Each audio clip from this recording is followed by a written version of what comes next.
Bismillahirrahmanirrahim. Wakul Rabbi zidni ilma. The government will have to navigate through difficult straits on a number of fronts. آج کی video کے جو مقاصد ہیں، ہم ایک آرٹیکل کو پڑھیں گے اور اس کو سمرائز کریں گے، ساتھ ساتھ ہم اپنی ووکیبلری بہتر بنائیں گے، سینٹینسز سیکھیں گے، گرامر کے لحاظ سے ایڈیمیٹک ایکسپریشن کو سیکھیں گے، مٹیریل ہمیں مل جائے گا کرنٹ افیئر کے لیے، پاکستان افیئر کے لیے، اس کے علاوہ ایسے گورننس ان پاکستان اس حوالے سے۔ تو چلیے شروع کرتے ہیں۔ Troubled waters ahead by Saqib Sherani. After 21 months of IMF mandated fiscal austerity and demand management, the Prime Minister appears to have had enough and has signaled a change of course. اب 21 ماہ تقریباً ہو گئے عمران خان صاحب کی گورنمنٹ کو، تو IMF کے حوالے سے ان کی جو پہلے اپروچ تھی، جو اس حوالے سے انہوں نے پہلے سوچ رکھا تھا کہ آسٹیرٹی اسکیم کریں، اس کے علاوہ مینجمنٹ کے حوالے سے جو ان کی ڈیمانڈ تھی، سب کچھ پرائم منسٹر صاحب نے کہا ہم بہت کر چکے ہیں۔ اب انہوں نے کہا نہیں، ہم اپنا طریقہ کار بدلیں گے۔ کیونکہ اب الیکشن نظر آ رہے ہیں آگے۔ The finance minister overseeing the implementation of the IMF programme which the prime minister publicly committed himself and his government to on several occasions has been unceremoniously sacked. تو اس سلسلے میں جو فائنانس منسٹر تھے، انہوں نے IMF programme کو جب لاگو کرنے سے وہ قاصر رہے، تو پرائم منسٹر صاحب نے بھی عوام کے اندر یہ بات کو اظہار کیا، تو ان کی گورنمنٹ نے بھی بلکہ کئی دفعہ یہ کہا، انہوں نے پھر اس فائنانس منسٹر کو ہی ہٹا دیا، جو کہ حفیظ شیخ کی شکل میں ہمیں نظر آتا ہے، اور بغیر کسی تقریب کے اللہ حافظ ان کو کہا دیا گیا۔ A confluence of factors appears to have shaken the Prime Minister's resolve with regard to seeing through the tough conditionality of the fund program. تو اس میں بہت سے فیکٹرز ہیں جنہوں نے پرائم منسٹر کا یہ اس حوالے سے جو مدعا تھا اس کو ہلا کے رکھ دیا کہ وہ IMF کی کس قدر مشکل ہم پہ وہ شرائط لگا رہے ہیں، اس حوالے سے بہت سی وجوہات ہے کہ عمران خان صاحب نے یہ نہیں دیکھ پائے۔ Rising inflation and depleting political capital are the most obvious reason. اور سب سے اہم وجہ یہ ہے کہ جو افراط زر ہے، اس قدر مہنگائی ہو گئی ہے، وہ کنٹرول نہیں ہو رہی، بہت زیادہ بڑھ رہی ہے، اور جو کیپٹل ہے، جو سیاسی ان کا اثر و رسوخ ہے، وہ بھی کم ہو رہا ہے۔ یہ اہم وجہ ہے۔ In addition the PTI governments time is fast running out in terms of the election cycle too. اور PTI کا جو دورانیہ ہے الیکشن کا، اس میں وہ بھی ختم ہو رہا ہے، اب آگے نئے الیکشن سر پہ ہیں۔ While on paper its mandate runs till August 2023, governments tend to become lame ducks well before the end of their term. جبکہ کاغذات کے حساب سے اگست 2023 تک ان کا مینڈیٹ چلتا ہے، لیکن ہمیں یہ نظر آتا ہے کہ گورنمنٹ تو پہلے ہی ختم ہو چکی ہوتی ہے، وہ الیکشن آنے سے پہلے۔ تو more importantly, the electorate appears to discount a government's performance closer to the election and carries to the polls perceptions and sentiments of how the incumbent government did earlier in its tenure. اس کے علاوہ سب سے اہم بات یہ ہے کہ electorate جو ہے، جو الیکشن کمیشن کے مطابق جو الیکشن قریب آنے کے دوران جو گورنمنٹ کرتی ہے، وہ اس کی کارکردگی میں نہیں گنا جاتا، بلکہ اس سے پہلے اس نے کیا کیا وہ گنا جاتا ہے۔ دس از obviously generating a lot of pressures in a number of quarters. تو اس وجہ سے بہت زیادہ وزیر اعظم عمران خان صاحب پہ اتنا زیادہ پریشر ہے کہ ان کو کچھ سمجھ نہیں آ رہی ہے، ایک طرح سے ہم کہہ سکتے ہیں۔ A final factor that appears to be tilting the prime ministers toward a more populist stance is the government's flawed reading of the state of economy. اور سب سے اہم اور آخری اس سلسلے میں جو فیکٹر ہے وہ یہ ہے کہ عمران خان صاحب اب پاپولسٹ مقبول فیصلے لینے لگ گئے ہیں گورنمنٹ کے لحاظ سے، کیونکہ شروع میں تو ہم معاشیات کو سمجھ ہی نہیں پائے۔ A short run bounce in economic activity that has accompanied each episode of stabilization is being misread as something more durable. ایک جو مختصر عرصے کا جو اکانومی ریکور ہوئی ہے، جو بہتر ہوئی ہے، اس کو ایسے سمجھا جا رہا ہے جیسے پتہ نہیں کتنی زیادہ استحکام آ چکا ہے۔ اس کو آپ غلط سمجھ رہے ہیں، یہ دیرپا نہیں ہے۔ Key vulnerabilities of the economy remain in place, immediate improvements in the external account notwithstanding. تو بہت زیادہ ایسے ایریا ہیں اکانومی کے جہاں پہ ابھی بھی خطرہ منڈلا رہا ہے. اس سلسلے میں بہت تیزی سے جلدی بہتری کی ضرورت ہے ایکسٹرنل اکاؤنٹ میں. وہ بھی کوئی جو ایکسٹرنل اکاؤنٹ ڈیفیسٹ تھا, کمی تھی, وہ بہتری آ رہی ہے, لیکن یہ بھی کوئی قابل ذکر نہیں ہے. As predicted the trade deficit is widening with economic activity in certain sectors pulling in a greater quantity of imports. جیسا کہ پہلے پیش گوئی ہو چکی تھی کہ جو تجارتی خسارہ ہے وہ بڑھ رہا ہے, جو معاشی سرگرمیاں بڑھ رہی ہیں کچھ حلقوں میں, بہت زیادہ ہمارے درآمدات ہو رہی ہیں, تو اس وجہ سے کرنٹ ٹریڈ ڈیفیسٹ جو ہے تجارتی خسارہ بھی بڑھ رہا ہے. Increase in imports is outstripping exports 2:1 ratio so far this fiscal year.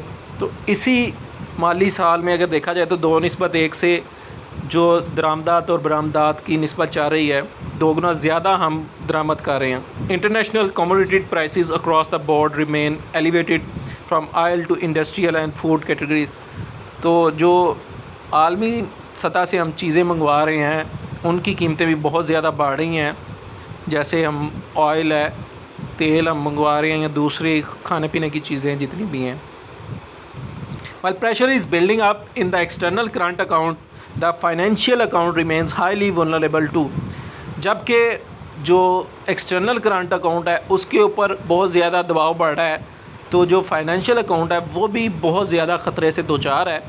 Inward foreign direct investment remains well below 1% of the GDP, while external debt repayments remain elevated for the medium term. اس کے علاوہ جو FDI یعنی جو بیرون ممالک کی یہاں پہ براہ راست آ کے وہ انویسٹمنٹ کرتے ہیں وہ بھی بہت کم ہے, تقریباً GDP کا 1% ہے. جبکہ جو ہمارا بیرونی قرضہ ہے اس کو ادائیگیاں بھی وہ بھی تقریباً درمیانے درجے کی ہیں اوسطاً. Excess global liquidity means that international sovereign bond issues like Pakistan's current Euro bond issuance could continue to provide a source of financing, but the price Pakistan paid for its Euro bonds as measured by the spread over US treasuries is higher than what it paid for in 2017 and substantially wider than what other similarly rated sovereign issuers have paid in this environment. تو بہت زیادہ جو عالمی سوورائن حکومتیں ہیں انہوں نے bond issue کیے ہیں, خود مختار بانڈ جو دیے گئے ہیں پاکستان کو, جیسا کہ انہوں نے یورو بانڈ ابھی خریدے ہیں.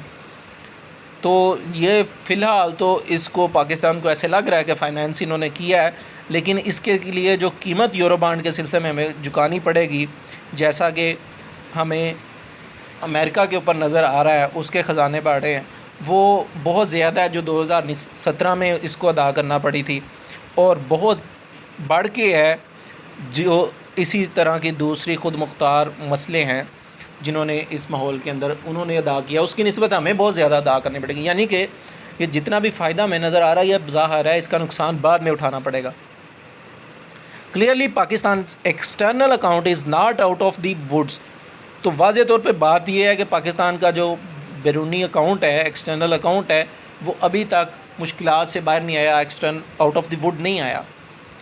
ان terms of the internal balance the situation is even more dire. تو اگر ہم بات کریں کہ ہمارے اندرونی طور پہ کتنا بیلنس موجود ہے, تو اس میں بھی صورتحال مزید زیادہ گھناؤنی ہے, خطرناک ہے. Despite resort to predatory anti formal sector taxation to bump up revenues, the fiscal deficit remains well above sustainable levels. اس کے باوجود کہ بہت زیادہ ہم نے جو روایتی ہیں ان سے ہٹ کر کسی اور سیکٹر میں ٹیکس لگانے کی کوشش کی ہے کہ تاکہ ہمارے ریونیوز بڑھ سکیں جس سے ہم جنریٹ کیے جا رہے ہیں, لیکن پھر بھی جو ہمارا فزیکل خسارہ ہے, جو مالی خسارہ ہے وہ بہت زیادہ ہے, اور تقریباً وہ قابل برداشت حد سے بھی بڑھ چکا ہے. The public debt burden remains elevated with the medium term outlook non benign.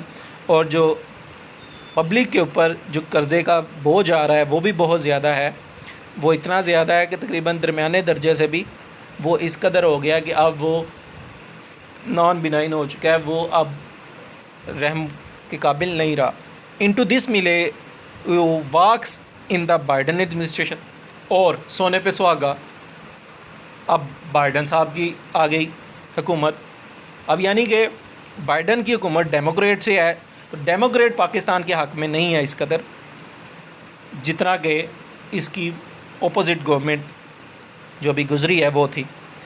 The democrats are back and so is their unquenchable keenness to dial up the pain for Pakistan. تو ڈیموکریٹس ہیں جن کی خواہش یہ ہوتی ہے کہ پاکستان کے اوپر دباؤ اور ان کو تکلیف پہنچاتے رہو.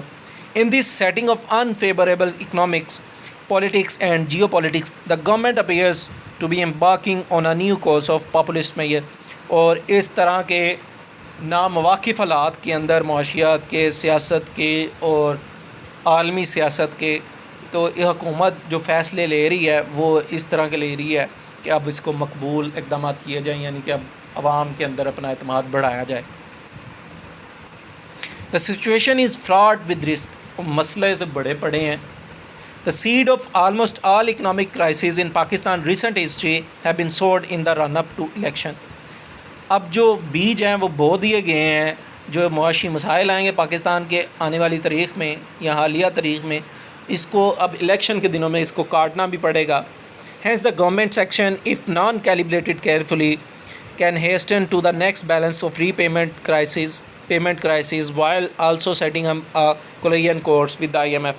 تو اگر حکومت اپنے اقدامات درست نہیں کرتی اور اس کو اچھی طرح ماپ کے نہیں رکھتی تو ہمیں پھر ادائیگیوں کے مسئلے کی طرف دوچار ہونا پڑے گا، جس میں IMF کے ساتھ بھی مسئلہ ہو سکتا ہے. So how can the government manage the inherent conflicts in its policy goals of sustaining growth without worsening the external account, reducing inflation without a tighter fiscal or monetary stance, and providing relief without worsening the fiscal balance?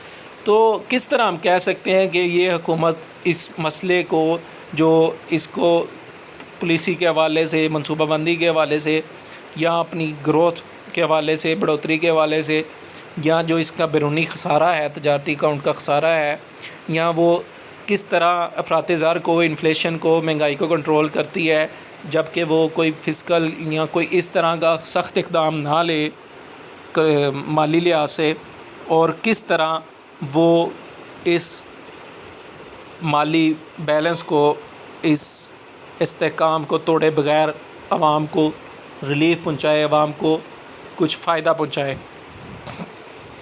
The first principle it should commit itself to is that of do no harm or try to minimize it at least.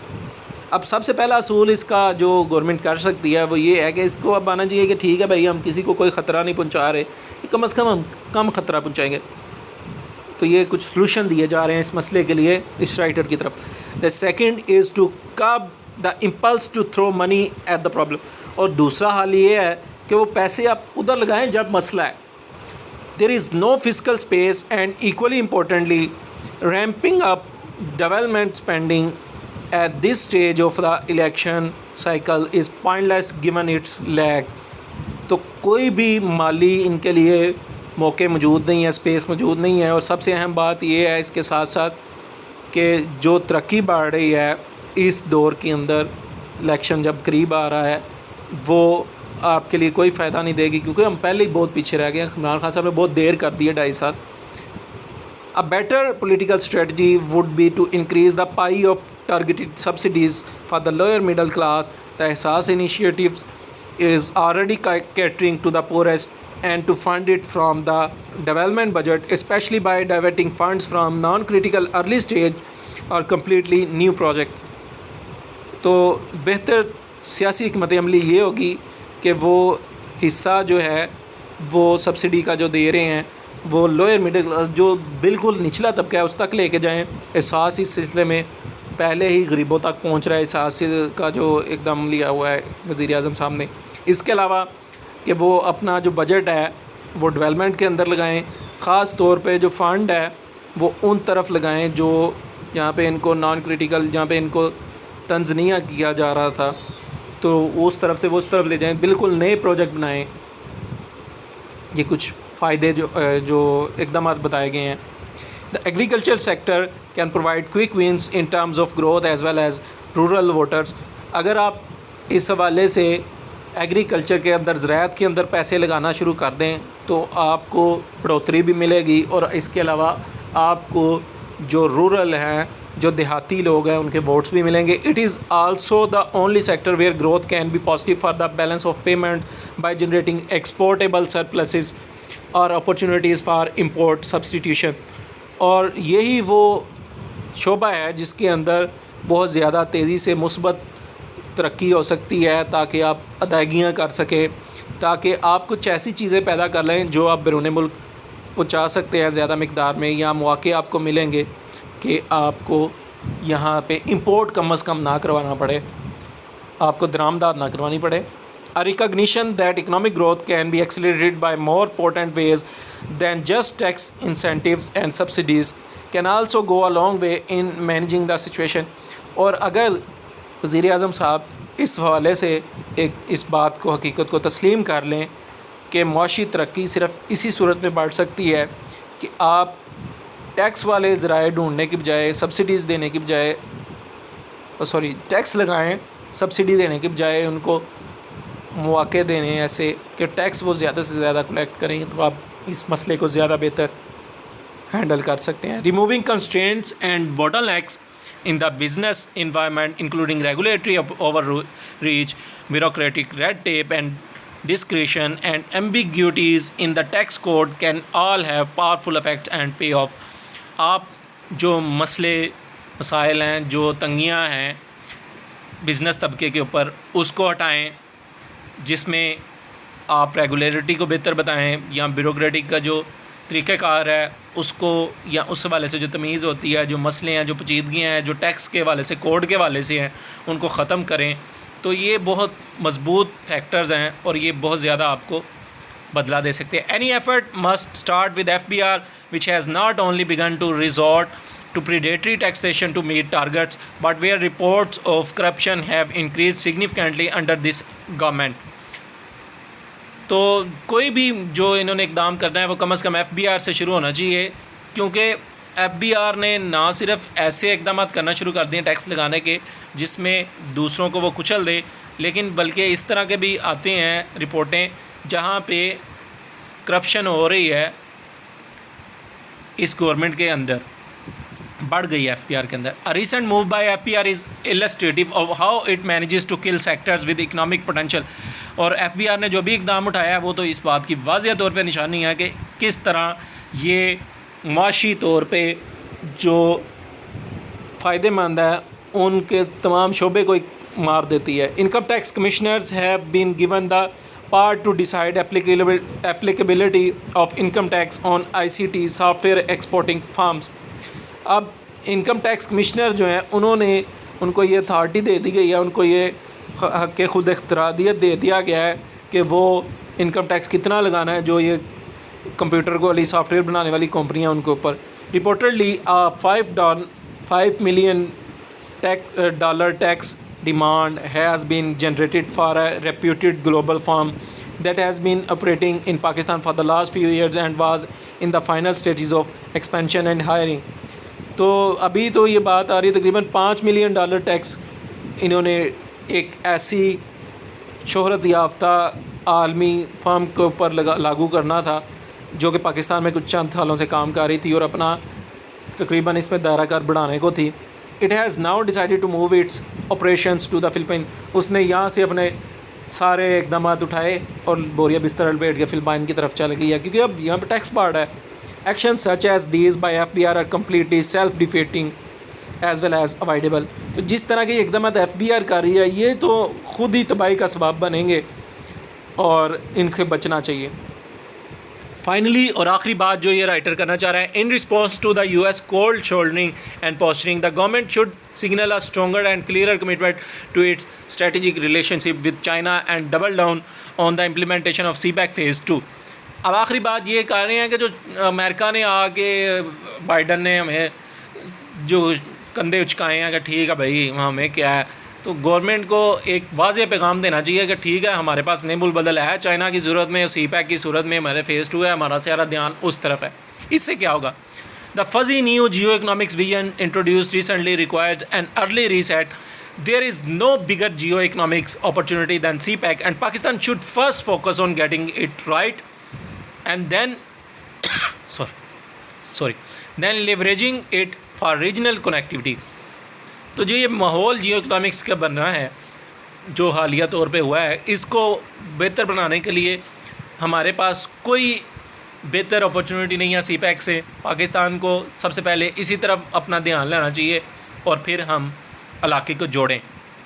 C pack phase 2 remains a potent growth driver under the current constrained environment and Pakistan should grasp it firmly and leverage it wisely. تو سی pack کا phase 2 جو چلا ہے یہ بہت زیادہ قابل قدر ہے بڑھوتری کے لیے، اور پاکستان کو اس تنگ دہ ماحول کے اندر بڑا فائدہ دے سکتا ہے. اس لیے پاکستان کو یہ ماحول موقع سے نہیں جانا چاہیے اور اس کو بہتر اور سوچ کے تحت چلانا چاہیے. اینڈ جی بہت شکریہ، امید ہے آپ کو بات سمجھ میں آئی ہوگی اور آپ نے اس کو پسند کیا ہے. اگر آپ نے پسند کیا ہے تو کائنڈلی اس کو کمنٹ کر دیں، سبسکرائب کر دیں، اور اگر آپ مجھ سے رابطہ کرنا چاہ رہے ہیں تو میرا ای میل ایڈریس ہے arsalan.arshad23@gmail.com اور فیس بک پہ ارسلان ارشد علیم کے نام سے اویلیبل ہوں. 03137477 میرا کانٹیکٹ نمبر ہے. Thank you.